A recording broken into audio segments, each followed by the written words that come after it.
그동안 제가 여러분들에게 많은 말씀을 전했는데 제2 종교개개의 사명을 여러분 갖고 이게 설교를 하다 보니까 주로 썩은 콩 골라대듯이 우리의 어떤 죄악된 것, 잘못한 것, 실수한 것, 그걸 어떻게 이제 우리가 의롭게 살고 그 다음에 선하게 살고 진실하게 살 것인가, 그런 그 관점에서 설교를 하게 되고 또 성경 공부를 하고 상담하게 됐는데, 이제는 이것을 온누리 가운데 전함에 있어서는 적극적으로 하나님의 은혜를 전하고 성령의 강력한 역사를 전하고, 그리고 주님이 주시는 그런 놀라운 은혜들을 간증하는 적극적인 설교를 해야 되겠다, 그런 생각을 하게 됐습니다. 그래서 오늘 여러분에게 드리는 말씀은 하나님의 은혜와 인간의 반응입니다. 오늘 우리는 기독교 신앙의 가장 핵심적이자 본질적인 하나님의 은혜, 그 은혜를 힘입어 인간이 마땅히 거기에 대해 반응할 것에 대해서 말씀드리려고 합니다.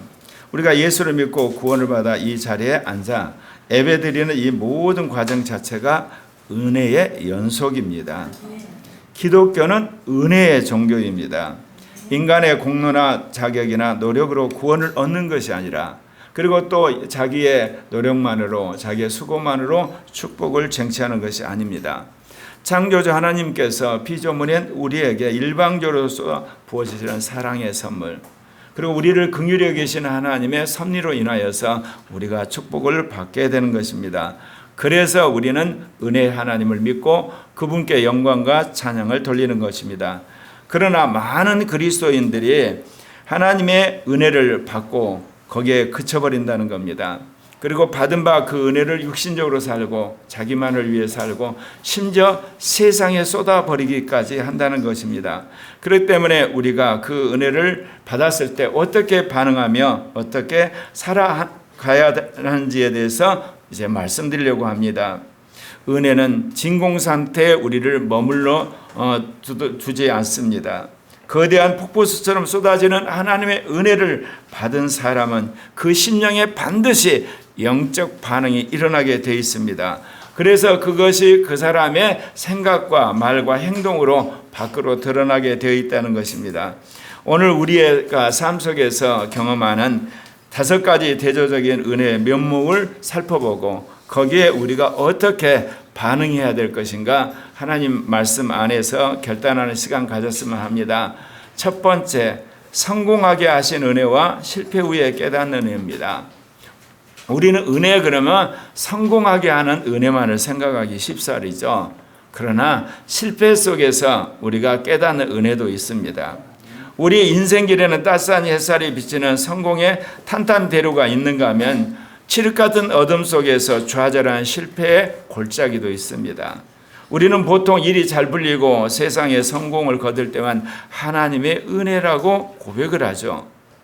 그러나 여러분이 정말 하나님 앞에 쓰임받는 사람이 되고 주님이 눈여겨보는 사람이 언제인지 아십니까? 실패했을 때, 그럼에도 불구하고 그 상황 속에서 하나님의 은혜를 깨달은 사람을 주님께서 변화시켜서 쓰신다는 것을 기억하시기를 바랍니다.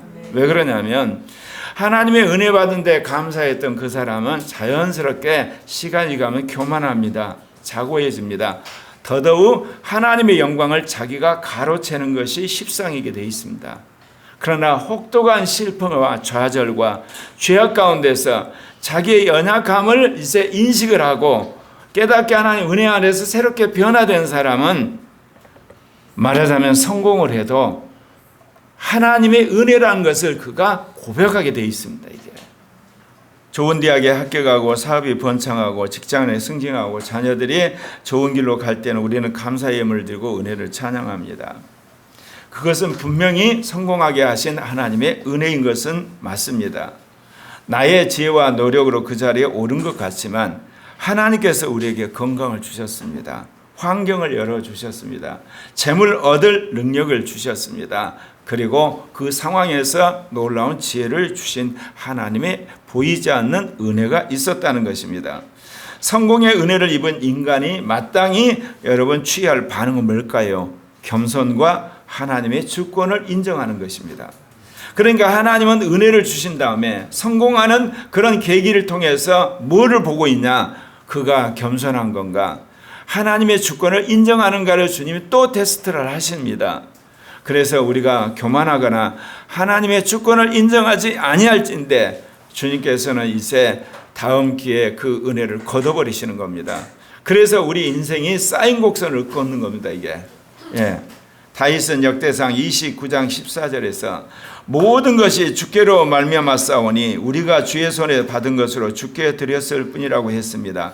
그가 왕이 되어서 생전에 자기가 얻은 모든 재물을 모아서 주님 앞에 드렸던 겁니다. 그러면서 이 고백을 합니다. 우리는 주의 손에서 받은 것을 드렸을 뿐이라고 겸손하게 하나님께 영광을 돌렸던 겁니다. 이렇게 되기가 굉장히 어렵습니다. 말로는 하나님의 영광이라 그러고 이건 정말 전적인 주님의 인도하심이라 말은 하지만 안에서 지난날 내가 기도하고 내가 수고하고 내가 노력하고 내가 공부한 것이 자기 뇌리 속에 이렇게 계속해서 떠나지 않습니다. 그렇기 때문에 하나님의 전적인 은혜요 하나님이 나를 강권적으로 인도했다는 말이 인색하게 돼 있어요. 근데 생각해 보십시다. 얘가 책상머리에 앉아 공부할 때인데 여러분 하나님의 건강 걷어가면 가능하나요? 여러분 가끔 그러잖아요. 입학 시험 가는데 가다가 어때요? 교통사고 나서 시험 못 본 사람들 있잖아요. 그리고 어떤 사람은 열심히 공부했는데 시험지 답안 쓸 때 쭉 내려서가고 망해버리잖아요. 안 그렇습니까? 또 어떤 사람은 점수가 괜찮게 나왔어요. 그래서 어때요? 욕심부려서 높은 대학 했다가 떨어져가지고 어때요? 자기가 예상한 점수보다 더 낮은 대학 가는 거. 인생살이에서 우리가 교만했을 때 하나님이 얼마든지 은혜의 밑장을 빼버리세요. 그러면 우리는 그걸 우연이라 그래요. 실수라 그러고 재수없다 그러고. 아니에요. 하나님의 우리의 영과 마음을 살펴봐서 주님이 안 되겠다 그러면 이제는 살짝 은혜의 바람을 다른 쪽으로 돌려버리시는 겁니다. 성공의 은혜에 대한 올바른 반응은 무엇이겠습니까? 여러분 하나님 앞에 겸손하고 하나님의 섭리에 대해서 뼛속 깊이 감사하는 겁니다. 그럴 때 하나님의 은혜가 계속 머무는 겁니다. 성공 때 겸손하지 못하면 영적인 교만에 빠지게 되고 하나님의 은혜가 서서히 여러분 사라지게 되는 겁니다. 반면에 우리 인생에 찾아오는 실패와 고난은 어떠합니까? 원하지 않는 죄를 지었거나 사업이 부도났거나 건강을 잃어버렸거나 또는 소중한 인간관계가 깨질 때 우리는 흔히 하나님이 나를 버리셨다고 이야기를 합니다. 그러나 믿음의 눈을 들어보면 실패의 한복판에서 실패 후에 찾아오는 은혜가 있다는 것을 여러분이 경험하시지 않으셨습니까? 평탄할 때는 내 힘으로 내 지혜로 내 건강으로 모든 것을 할 수 있었다고 생각을 했는데 나중에 실패를 통해서 자신의 한계와 무능함과 악함을 알게 되지 않습니까? 그래서 더욱더 하나님 앞에 와서 무릎을 꿇게 한단 말입니다. 그렇기 때문에 정말 하나님을 사랑하는 사람은 성공해도 하나님의 은혜요 실패해도 하나님의 은혜를 깨닫게 된다는 것을 기억하시길 바랍니다. 시편 기자는 119편 71절에서 고난당한 것이 내게 유익이라 이로 말미암아 내가 주의 율례들을 배우게 되었나이다 고백했습니다. 제가 그렇게 생겨먹은지는 모르지만 지난 성령 받고 나서 지난 44년에 저에게 기억되는 것은 제가 실패했던 것, 잘못된 것, 실수한 것.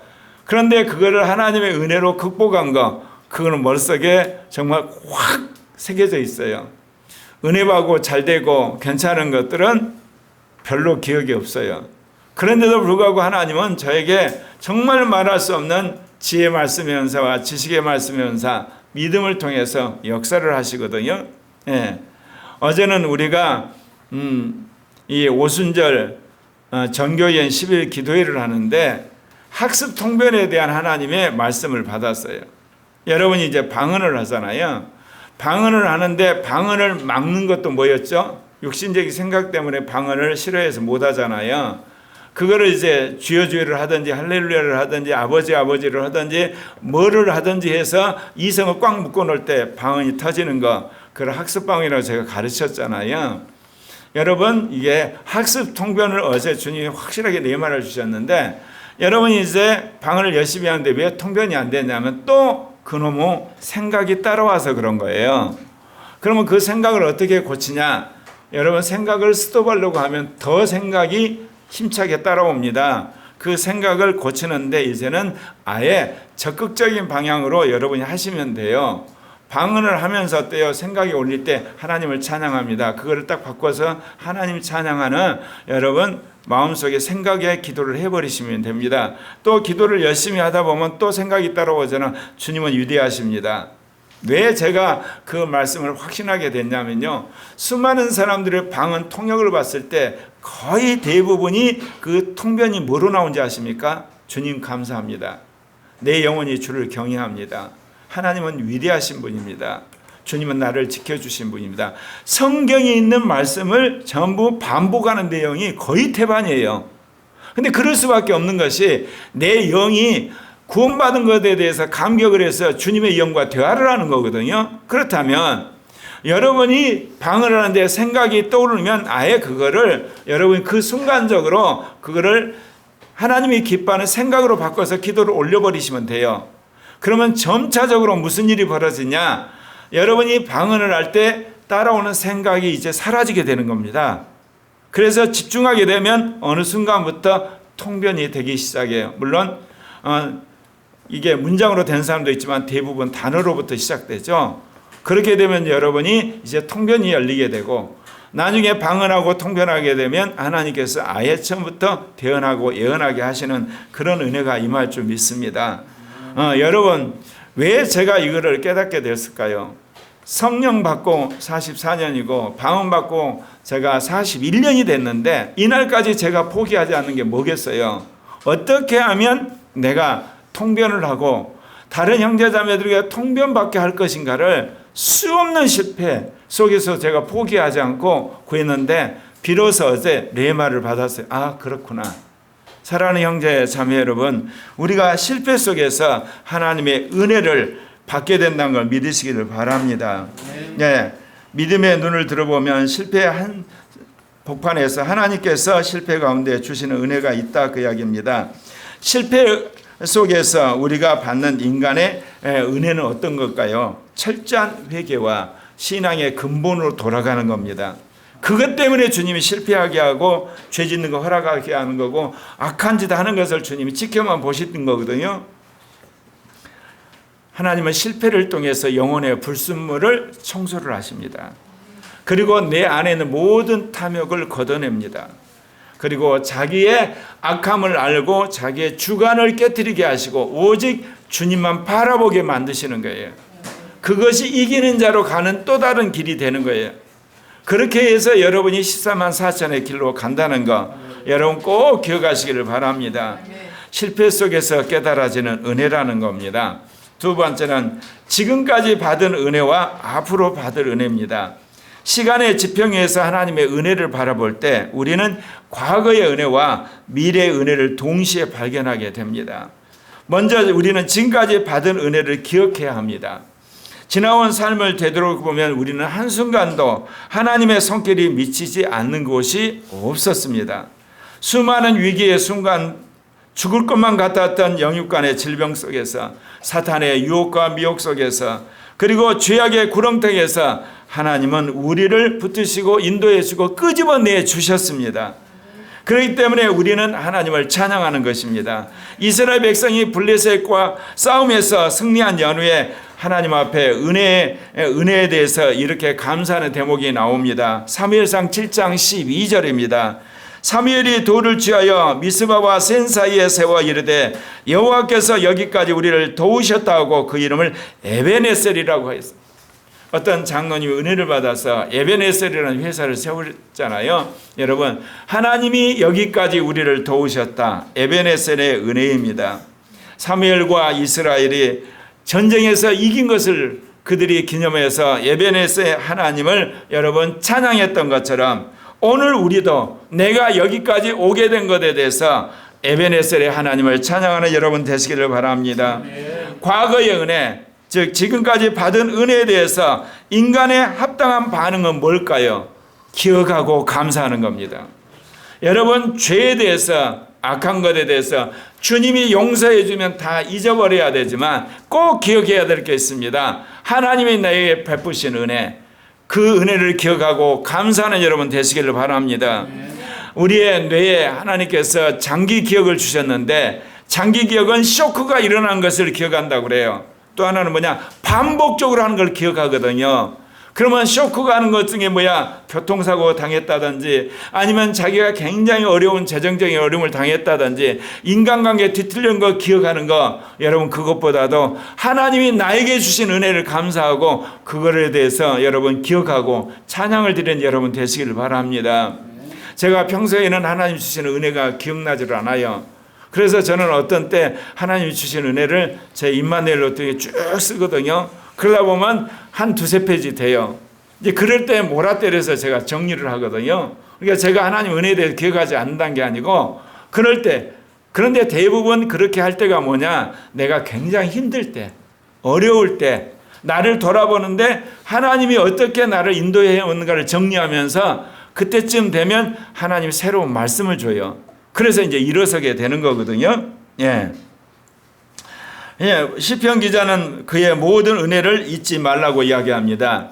인간은 망각의 동물이라 은혜는 돌로 새기지 않고 물에 새기며 원망은 돌에 새기는 악한 습성이 있습니다. 여러분, 원망은 물에 새겨야 돼. 물이 파도치면 원망이 사라져요. 감사는 돌에 새겨야 돼. 절대 사라지지 않는 거. 오늘 이 마음속에 여러분 새기시고 정말 원망은 물에 새겨서 흘러가게 하시고 감사는 돌에 새겨서 영원토록 머릿속에 기억되는 여러분 되시기를 바랍니다. 이스라엘 백성들이 출애굽이란 전무후무한 은혜를 경험하고도 광야에서 물과 음식이 조금만 부족해도 원망했습니다. 그것은 에베네셀의 은혜를 잃어버렸기 때문에 그렇습니다. 매 순간 삶의 발자국마다 새겨진 주님의 은혜를 기억해내고 고백하는 감사가 우리의 반응이 되어야 되겠죠. 동시에 우리는 앞으로 받을 은혜를 바라보아야 합니다.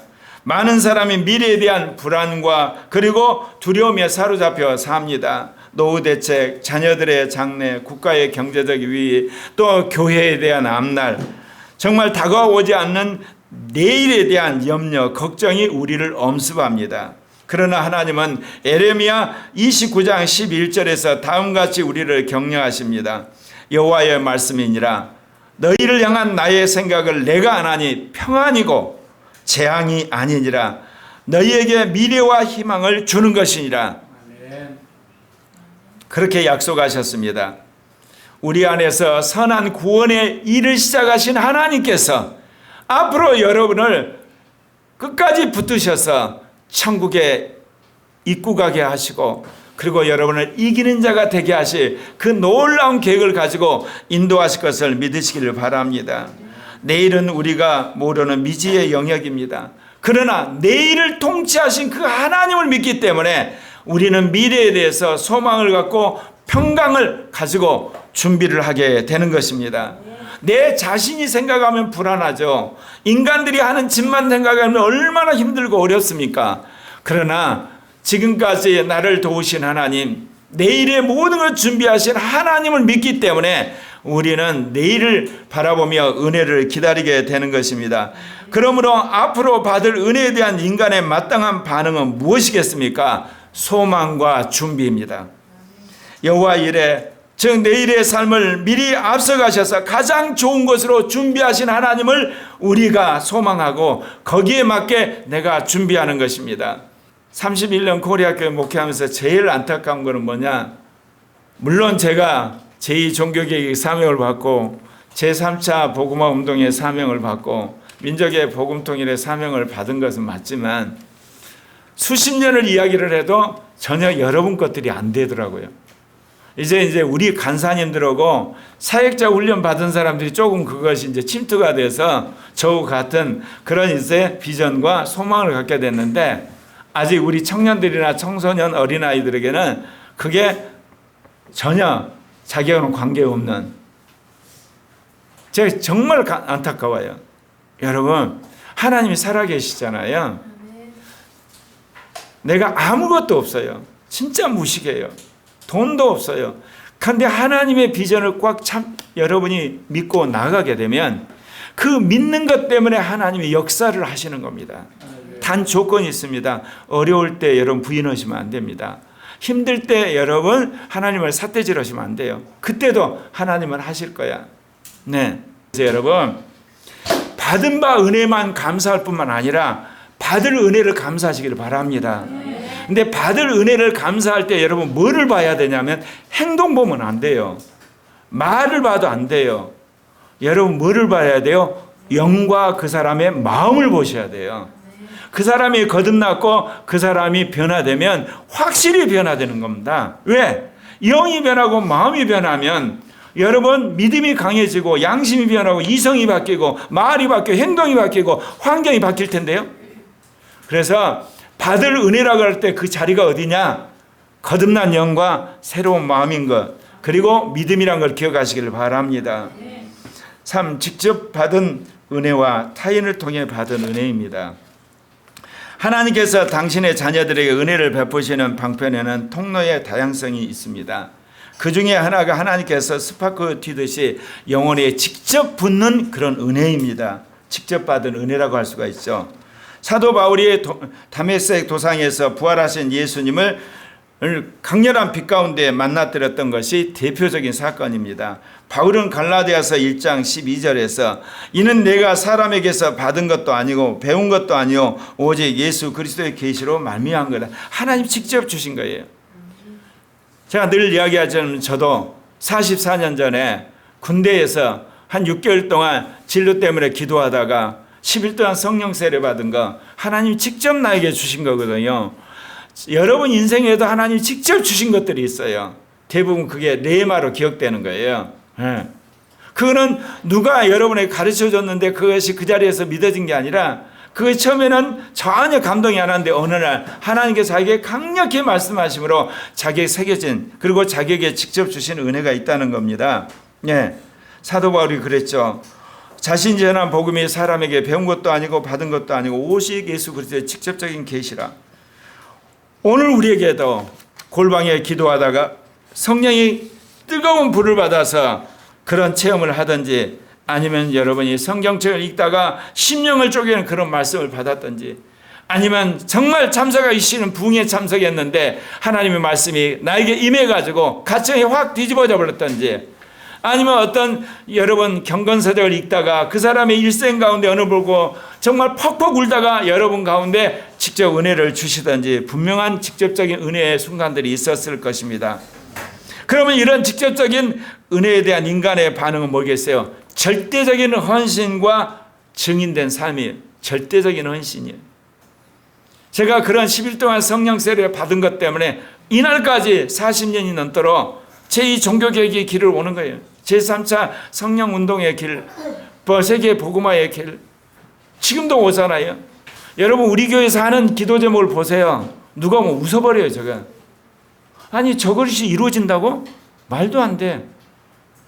그래서 어떤 측면에서 보면 코리아 교회는 분명히 정상적인 사람들이고 그리고 온전한 이성을 가진 사람들인데 교회가 완전히 붕 떠서 지금 뭐하냐? 제3의 교회를 세워라. 첫째 부활 이기는 자 임마누엘. 그리고 하나님과 동행하는 이렇게 7대 원칙. 기도가 반드시 응답되는 5대 기도의 비결. 그다음에 첫째 부활에 이르는 7가지 법. 이거 전부 사실 어떻게 보면 소망 가운데 우리가 기도하는 거예요. 근데 제가 저거를 밀어붙이는 것은 반드시 그렇게 될 거라는 거예요, 여러분. 왜냐? 하나님은 성경 말씀대로 이루실 테니까. 성경의 말씀을 통해 주님 나에게 하셨으니까 그걸 이루실 거라는 거. 사랑하는 형제 자매 여러분, 하나님이 직접적으로 주시는데 이러한 하나님이 직접 주신 은혜에 대한 절대적인 헌신, 그리고 거기에 대한 증인된 삶입니다. 주님을 인격적으로 만난 자는 인생의 방향이 180도 바뀔 수밖에 없습니다. 나를 위해 살고 세상을 위해 살고 육신을 위해 살았는데 하나님이 살아계신 걸 경험했잖아요. 예수님을 통해서 구원받았잖아요. 근데 강력히 성령이 나한테 말씀하셨잖아요. 그러면 나를 위해 살 수가 없는 거예요. 이제는 세상으로 갈 수가 없어요. 육신적인 삶을 사다가 멸망하는 게 너무나 명확한 거예요. 근데 어떤 사람이 아직도 결단을 못하나요? 하나님의 직접적인 은혜를 받았는데 이게 세상적 욕심이 그걸 잡아먹어버렸어. 그래서 이 은혜를 잃어버린 거예요. 예수 믿는 자를 잡아 죽이던 사울이 예수 그리스도를 믿고 나서 목숨 바쳐서 복음을 전하는 사도가 됐잖아요.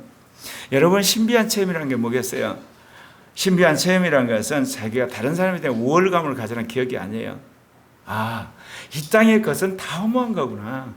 인생이란 것은 나중에 마지막에 죽으면 끝나는 것에 대한 반대로 하나님이 경험한 거예요. 천국이 분명히 있구나, 이거. 그리고 부활이 있는 거구나. 그렇다면 내가 이 땅의 것에 목숨 걸지 않고 주님을 위해 살아야겠다. 부활을 소망을 살아야 되겠다. 성령을 쫓아 살아야겠다는 그런 하나님의 극적인 영적인 체험이라는 걸 꼭 믿으시기를 바랍니다. 그런데 하나님의 은혜는 이러한 신비하고 직접적인 방식으로 임하지 않습니다. 오히려 많은 경우는 타인들을 통해서 은혜를 받게 되는 것입니다. 바울이 다메섹에서 눈이 멀어서 이제 그가 사람들이 끌려가서 이제 다메섹 들어갔을 때 아난이라고 하는 제자가 와서 그를 눈을 뜨게 해주고 성령 충만을 받게 하잖아요. 하나님은 사람을 보냈어요. 그리고 로마서를 보면 바울이 베베자매라든지 바나바라는 브리스기라 아우라 같은 수많은 사람이 도움을 받아 선교하는 것을 볼 수가 있어요. 그래서 로마서 16장 1, 2절에서 바울에게 이렇게 바울이 일어납니다. 자기에게 은혜를 끼친 사람들의 이름을 다 이제 열거를 합니다. 내가 갱그리아 교회의 일꾼으로 있는 우리 자매 베베를 너에게 추천하느니 그가 여러 사람과 나의 보호자가 되었습니다. 여러분, 하나님의 은혜를 직접적으로 받은 사람, 그런 사람이 어떻게 되는가요? 자기의 은혜를 끼친 사람에 대해서 정말 고맙게 여겨요. 하나님 앞에 헌금도 하고 열심히 시간을 내서 봉사도 하고 전도도 할 뿐만 아니라 자기를 도와준 사람에 대해서 여러분 작은 거지만 선물하고 그리고 편지를 써서 고맙다 그러고 그 다음에 무슨 기도 제목이 없냐고 그래서 자기가 그 기도를 받아서 기도해 주는 은혜의 갚음을 행하게 된다는 겁니다. 우리가 낙심해 있을 때 찾아와 따뜻한 위로의 말을 건넨 구역장, 영적으로 방황할 때 바른 길로 인도해 주신 신앙의 멘토, 매일 눈물로 기도해 주신 어머니의 기도, 그리고 인생에 대해서 결정적인 레마를 준 아버지, 그리고 자기의 삶 속에 끊임없이 말씀으로 인도해 주신 선생님의 은혜에 대해서 감사하는 여러분 되셔야만 되는 겁니다. 타인의 친절과 생김, 희생을 통해 우리는 하나님의 사랑을 공급받습니다. 타인을 통해서 받은 은혜의 올바른 우리의 반응은 뭐해야 될까요? 감사와 공동체에 대한 헌신입니다. 왜냐? 타인을 통해서 은혜를 받았던 것, 그런데 이제 하나님은 여러분을 공동체 안에서 거룩하고 온전한 사람으로 만들기를 원하시는 겁니다. 여러분 14만 4천의 특징이 뭔지 아세요? 주님의 몸된 교회를 목숨 거는 사람이에요. 예수 그리스도의 복음을 위해서 목숨 걸기도 하지만 그거는 곧바로 교회를 위한 것이 되는 거예요. 사실 주님을 위해서 목숨 거는 사람은 순교자가 돼요. 주님의 교회를 위해서 목숨 거는 사람이 14만 4천이 되는 거예요. 그런 속에서 그 사람이 어떻게 됩니까? 성화를 하게 돼 있어요. 그리고 그 사람이 교회를 위해서 헌신을 해요. 근데 교회를 누가 파괴를 하나요? 사단이 파괴하는 거예요. 그래서 말하는 거, 그 다음에 행하는 거, 생각하는 하나하나 주님의 교회가 거룩하고 온전하도록 자기의 특권을 버리고 갑장서서 사단과 악한 영과 싸우는 가운데 하나님이 그를 14만 4천이라 그러는 거예요. 그래서 여러분이 구분하셔야 돼요. 주를 위해 목숨 걸고 사는 사람은 대부분 순교하세요. 그러나 주님의 몸된 교회가 어찌하든지 거룩하고 온전해서 세계의 복음화를 끝내고 정말 사단과 싸워서 이겨야 된다고 하는 사람은 결국 공동체 안에 섬기는 자가 된다, 그 이야기입니다. 나 혼자 독불장군처럼 신앙생활을 잘해서 여기까지 온 것이 아님을 깨닫고 내 주변에 나를 위해 눈물 흘려주고 기도의 배경이 되온 주체들의 소중함을 알아야 합니다. 제가 요즘에 늘 차를 타고 가면서 아내한테 하나 있어요. 내가 당신을 만나서 기도의 삶이 된 거, 당신 안 만났으면 내가 좀 이렇게 받은 바 말씀의 은사 가지고 설교하고 그거하고 성경 공부하고 좀 교회는 성장할지 모르지만 내가 기도의 사람으로 변했겠어. 그리고 내가 이렇게 겸손한 사람으로 변했겠어. 내가 너무너무 감사합니다. 네. 여러분 주변에 뗄래야 뗄 수 없는데 여러분 다른 사람이 있죠. 여러분 변화시키려고 그런 거예요. 정말 감사를 하셔야 돼요. 물론 주 안에서죠. 주님을 떠난 것은 안 되잖아. 원수 노릇하는 거. 주 안에서 여러분 끊임없이 갈등하는 사람 만나게 하고 변화시키기 위한 거라니까요. 제가 그래서 아내를 감사한 거예요. 예. 왜? 아내를 통해서 내 변화되지 50%를 뜯어고쳐 버렸으니까. 50%는 자발적으로 변했지만 50%는 아내를 통해 변했으니까요. 네 번째, 일시적 은혜와 영원한 은혜입니다. 우리가 누리는 하나님의 은혜는 그 가치와 지속성에 따라 일시적 은혜가 있고 영원한 은혜가 있습니다.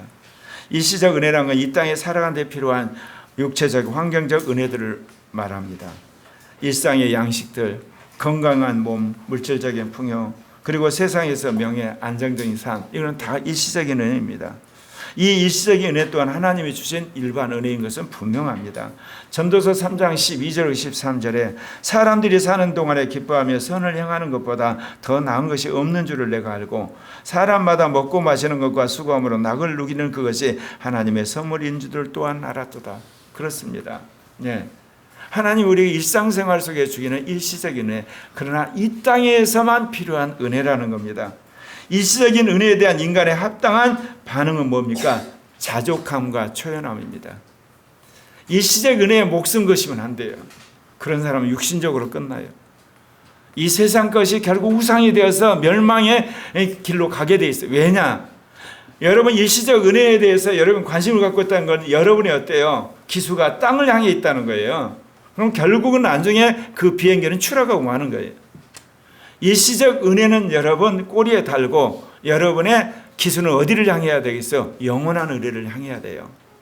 그런데 놀라운 거는 영원한 은혜를 사모하고 그거를 나눠지게 되면 하나님 일시적 은혜도 같이 꾸러미처럼 붙여주세요.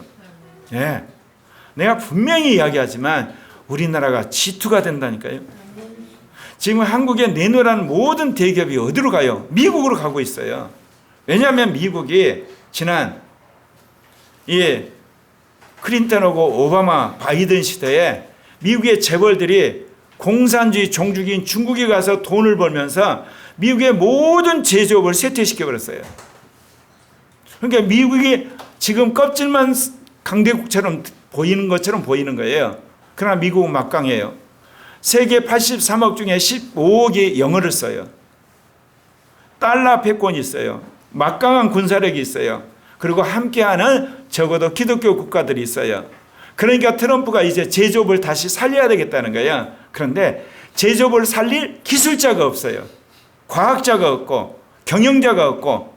그럼 어때요? 이거 방법을 엄청난 특혜를 줘가지고 그 노하우를 가지고 있는 기업을 끌어들이는데 제일 마땅한 나라가 어때요? 일본하고 한국이에요. 유럽에서는 올 기업이 없어요. 왜냐하면 IT 기업과 AI 기업과 첨단 산업은 유럽은 뒤져 있거든요. 그러니까 오락에도 노생큐예요. 근데 가장 거기에 합당한 나라가 한국이고 대만이고 일본이에요. 근데 한국 기업들은 어때요? 이런데 너무너무 눈치 빠르잖아요. 그렇게 되는 거예요. 지금 한국 서민 경제는, 국민 경제는 그야말로 도산 직정인데 한마디로 세계적인 기업들이 하는 핵심적인 산업은 호황인 이유가 그거예요. 제가 무슨 말씀 이거 드린 줄 아십니까? 하나님께서 정말 우리와 우리나라를 G2로 만들기 위한 새로운 하나님의 경륜이에요. 그렇기 때문에 여러분이 이 은혜에 같이 올라타셔야만 돼요. 그러나 그거는 일시적인 은혜예요. 영원한 은혜는 뭐냐? 예수 그리스도 안에서 우리가 이기는 자가 첫째 부활의 사람이 되는 것이거든요. 그래서 일시적인 은혜에 관한 여러분이 자족하고 초연한 태도를 가지셔야만 됩니다. 하나님 물질 주시고 건강 주시고 그런 걸 감사히 누리되 거기에 영원한 것처럼 절대적인 것처럼 전부이처럼 여기 매몰되시면 안 된다 그 이야기입니다. 사도 바울이 한 이야기가 있어요. 풍부에 처할 줄도 알고 빈곤에 처할 줄도 아는 일체의 비결을 배웠다고 고백했듯이 세상의 일시적인 조건들에 여러분 주어지지 않든 관계없이 영원한 여러분 은혜를 구하고 영원한 나라에 대한 자기의 삶을 던지는 여러분 되시기를 바랍니다. 성경은 이를 풀의 꽃과 같이 비유합니다. 아름답고 화려하지만 시간이 지나고 계절이 바뀌면 시들고 많은 일시적인 성격의 은혜라는 거죠. 이 땅의 조건들은 땅에서 일어나는 거기 때문에 결국은 우리가 죽으면 모두 나누고 가야 돼요. 우리 어린아이들, 청소년, 청년들 보면 제일 안타까운 게 있어요. 이 시대가 자본주의 사회인 것은 맞아요. 그런데 돈독이 올라 있어요. 얘들 보면 전부 이야기하면 돈 이야기야. 난 정말 불쌍해. 내가 이야기했죠. 계시록 마지막 종말의 시대에 뭐 때문에 배교하냐? 돈 때문에 배교한다니까요. 벌써부터 돈 때문에 배교하는 가치관을 가지고 있는 거예요. 여러분, 돈 위해서 공부하시면 안 돼요. 주를 위해서 공부하셔야 돼요. 사업을 하더라도 주를 위해 사업해야 되고, 여러분이 사람을 만나서 주를 위해서 여러분에게 사업을 하고 사람을 만나야 되고, 주를 위해서 결혼해야 되고, 그래야만 하나님이 영원한 은혜를 구하는 여러분에게 이 땅에 일시적인 은혜 동안 주신 걸 믿으시길 바랍니다. 이건 분명해요.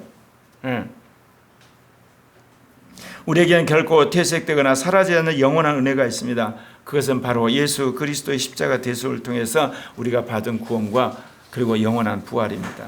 사도 요한은 요한복음 10장 28절에서 내가 그들에게 영생을 주노니 영원히 멸망하지 아니할 것이요 또 그들을 내 손에서 빼앗을 자가 없느니라 그랬습니다. 우리는 영생을 그리고 부활 때문에 지금 이 자리에 와 있는 겁니다. 그렇다면 여러분이 일상생활에서도 영생과 부활에 대해 감사하고 이 모든 것들은 그러한 일을 위해서 하나님이 나에게 주신 복이요 나눠주라고 하는 복인 걸 믿으시기를 바랍니다. 노마서에서는 늘 환난이나 공고나 박해나 기근이나 그 어떤 피조물이라도 우리를 그리스도 예수 안에 있는 하나님의 사랑과 은혜에 끊을 수 없느니라. 이런 가치관을 쌓으셔야 돼요. 그래서 여러분이 힘들고 어렵더라도 여러분 내가 하나님의 자녀고 정말 하나님이 나와 함께한 걸 믿고 그 길을 여러분이 터득해 버리시기를 바랍니다. 제가 이제 코리아 교회를 정말 부흥시켜야 되겠고 임마누엘 복음단을 이제 확장시켜야 생각을 하면서 요즘에 어떤 생각, 제가 이제 사고방식을 바꿨어요. 그동안은 신학을 세우고 그 다음에 은사와 리더십과 그리고 전략과 이게 목회, 선교 거기에 올인했잖아요. 주로 이제 이론적이고 전략적인 거. 이제는 올라운드 플레이가 돼야 되겠다. 그러다 보니까 주님이 저희 가르치는 게 정치는 정치 철학이 세워져야 된다. 경제는 경제 철학이 세워져야 되고 교육은 교육 철학이 세워져야 되고 통일은 통일 철학이 세워져야 되고 문화는 문화 철학이 있어야 되고 과학은 과학 철학이 세워져야 된다. 제가 그동안 그것에 대해서 개괄적으로 배우고 그냥 적당히 배웠는데 하나씩 정리를 해서 AI 도움을 받아 철학을 세워야 되겠다. 그래야만 형제자매들 도울 때 이제는 실제적으로 일시적인 이 땅에서 살아가는 은혜 또한 조언해 줄 수 있는 사람이 되겠구나. 지금까지 내가 영원한 은혜, 이기는 자가 되고 첫째 부활 되라고 하는 그런 목표만 여러분에게 이야기를 했어요. 그랬더니 우리 어린아이, 청소년, 청년들은 자기는 아무 상관없고 그러면 그럴수록 고개를 쳐박고 땅의 복만 구하는 걸 보면서 안 되겠구나. 땅의 복하는 비결을 가르쳐주면서 하늘의 은혜를 받는 것을 가르쳐야 되겠다는 생각이 들었습니다. 다섯 번째, 값없이 거저받은 은혜와 이웃에게 거저 나누는 은혜입니다. 이제 설교의 마지막입니다. 하나님의 은혜에 대한 인간의 궁극적인 반응은 뭐겠습니까? 바로 값없이 거저받은 은혜를 깨닫고 이웃에게 나눠주는 겁니다. 그래서 하나님이 기독교 국가를 축복하시는 거예요. 제가 그랬죠. 이스라엘 민족은 중동에서 손바닥만한 민족이었어요. 그거는 뭐냐, 이 땅에 예수 그리스도가 오시기 위한 그런 조그만 민족으로 끝났지만 예수 그리스도가 오시고 나서 세계 역사를 주도한 건 기독교 국가예요. 로마 제국이 기독교 국가로 바뀌고 유럽이 기독교가 되고 영국한 국가들이 기독교가 되고 이제 주님은 이제 마지막 어때요? 전 세계 200개 국가 중에 한국을 중심으로 해서 미국과 함께 기독교 우호적인 나라들이 연대를 해서 세계 문화를 주도하게 하시는 거예요. 이 일에 있어서 미국이 앞장서지만 나중에 치고 나가려가 우리나라예요. 우리나라가 여러분 세계를 군사적으로 여러분 굴복시킬 수 못해요. 그래서 우리는 죽을 때까지 한미연합으로 가야 돼요. 이번 이란에서 우리의 유조선 폭격당했는데 어쩌세요? 대통령이 뭐라고 그랬어요? 한마디로 한국을 깔보면 아예 박살 내놓겠다는데 어때요? 지금까지 이란에서 폭격했다는 소리도 못하고 끽소리 조용하고 있죠? 그러면서 반미운동을 해요. 이거 완전히 미친 대통령인 거예요. 우리나라가 G2가 되면 전 세계에 우리 국민이 흩어져 살게 돼요. 우리나라 기업들이 가게 돼요. 유학생들이 가요. 그러면 수많은 사건들이 터지게 돼요. 그럴 때 우리나라 비행기가 그리고 우리나라의 잠수함이 우리나라의 항공모함이 가서 그거를 퇴격해서 못해요. 절대로 안 돼요. 이 모든 걸 누구 공조해서 이겨내야 돼요. 미국 같이 가야 돼요. G2가 되면 될수록 한미 연합을 해서 군사력에 관한 그런 정치적인 박해에 관한 같이 연합해서 해결해야만 우리가 G2로 갈 수가 있어요. 안 그러면 G2로 되는 게 아니라 쪽박차요. 그래서 하나님이 미국과 한국을 기독교 안에서 자유민주체제로 묶어버린 거예요. 저는 그래서 반미하는 세력은 어떠든지 정치적으로 반대해요. 교회를 망하고 나라를 망하는 거예요. 예. 우리나라는 전 세계 군사력으로 자기를 보호할 능력이 없어요. 그런데 놀랍게도 한국은 지구상의 200개 국가에 다 교포들이 살아요. 예. 그럼 어떻게 보호를 하냐고요. 예. 말만 큰 소리 치고 국민들한테 거짓말하고. 그래서 우리가 바뀌어야 되는 거예요. 그러면 왜 이야기를 하느냐? 우리가 엄청난 은혜를 받았는데 그 엄청난 은혜를 이제 나눠주게 될 때 수많은 가난하고 못 살고 힘든 나라들이 우호적인 나라로 바뀌어요. 여러분 국뽕 유튜브 있잖아요. 언제 우리 한번 몽골 한번 가야 되겠어요. 완전히 한국어가 돼 있다는 거예요. 몽골이 인구가 한 300만인가 350만 되거든요. 근데 한국을 왔다 갔다 한 사람들이 뭐냐? 인구의 10%가 돼요. 근데 몽골만 그런 줄 알아요? 지금 네팔도 그래요. 저 마다가스카르라는 섬도 그래요. 그러니까 가난하고 힘든 나라 중에 한국의 도움을 많이 받은 나라일수록 한국어가 되는 거예요. 근데 우리가 통일이 돼가지고 우리가 엄청난 물질적인, 그러면 경제적인, 문화적인, 정치적인, 선교적인 영향을 받았을 때 우리가 그걸 나눠줬을 때 세계 그런 나라들이 우리와 연합을 안 하겠습니까? 미국은 싫어해도 우리를 좋아하게 되면 그들을 도와서 세계 선교를 하도록 하나님 우리를 마지막 시대에 패권국가로 부르셨다니까. 부드러운 패권국가, 예, 나눠주는 패권국가, 문화적 패권국가로 부르셨어요. 예. 그래야만 세계 선교가 완성되는 거예요. 미국이 한때 그랬어요. 근데 이제 미국은 끝났어요. 예. 미국은 그런 일을 할 수가 없어요. 그래서 미국 선교사가 가면 그 돈벌이 대상인 거야. 납치를 해서 몇백만 달러씩 달라게 하는. 근데 한국은 그러질 않아요. 가끔 있기는 하지만.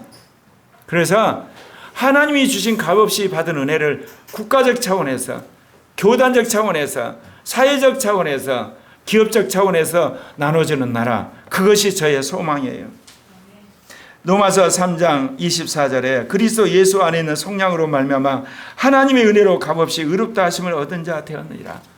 개인적으로 그럴 뿐만 아니라 개인적으로 나눠주는 게 아니라 교회적으로 나눠주고 국가적으로 나눠주는 마지막 나라를 세워야 될 사명이 코리아 교회에 있다, 그 이야기입니다.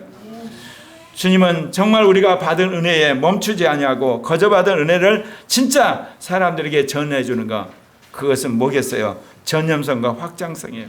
내가 받은 은혜, 예수 믿어 됐기 때문에 열심히 복음을 전하고, 내가 받은 물질적인 것, 그 지식적인 것, 그야말로 내가 모든 것들을 가난한 나라에 나눠주는 인류 역사의 마지막 부드러운 패권국가, 그야말로 나눠주는 패권국가, 문화적 패권국가, 선교적 패권국가를 만들기를 원한 것이 하나님의 뜻이에요. 그를 위해서 이날 동안 제가 44년 동안 그 전략을 준비해 오는데 하나님이 그렇게 하시는 것 같아요. 네, 마태복음 10장 8절에 앓는 자를 고치며 죽은 자를 살리며 나병 환자를 깨끗하게 하며 귀신을 쫓아내되 너희가 거저받았으니 거저주라. 네. 1만 달란트 여러분 탕감받은 자가 자신에게 100데나리온 빚진 사람을 감옥에 가둔 것 때문에 하나님께서 노하신 거잖아요. 우리는 그러지 맙시다.